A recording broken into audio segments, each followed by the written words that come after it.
So we're going to talk about the Bravo press station, which, like some of the others in this line, can do more than one exercise. In fact, it can do many.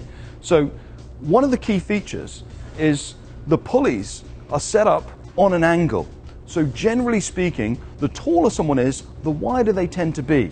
So this accounts for that, setting us up into a nice pressing pattern. Again, if there's some variation, we can go one higher to get a slightly wider pattern or one lower to get a slightly narrower pattern, to take into account the variation dependent upon individual users. So we're going to go ahead and set Paul up. We're going to use the partial stability in this case, which we looked at on the standard Bravo unit. Remember, partial stability is the one that engages more abdominals, 184% from the Peckinpah 2009 study.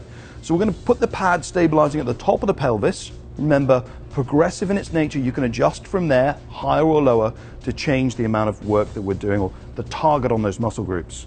So we'll go ahead and stabilize at the top of the pelvis for Paul.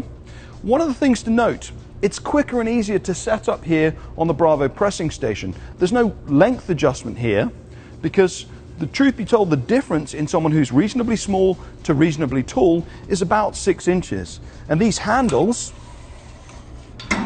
have 3 positions. And each of these clips is a 2-inch adjustment. What that means is you can accommodate that 6-inch requirement just by adjusting the handles. It's a nice, simple, easy, and quick setup. Okay, let's try that. So we're in a partially stabilized position. We're going to take the shoulders back, elbows come up into that pressing position, and away we go. And we can see already the abdominals are integrated into that movement. How's that feel? Feels great. Perfect. So nice, simple, effective, and quick setup on the Bravo pressing station. Great, you can relax. Now, of course, we can go from an incline press to a decline press, but also we can go to an overhead press position.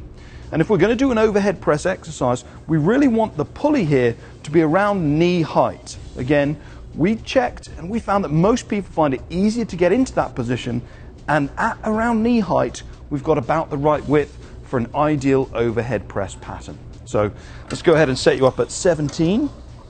Take this bad boy out. So now, that's a nice, comfortable position to start out in. We have a standing overhead press with all of the muscles involved at the shoulder, but typically all the stabilizers going on working in that movement. Perfect. Great. Thanks, Paul.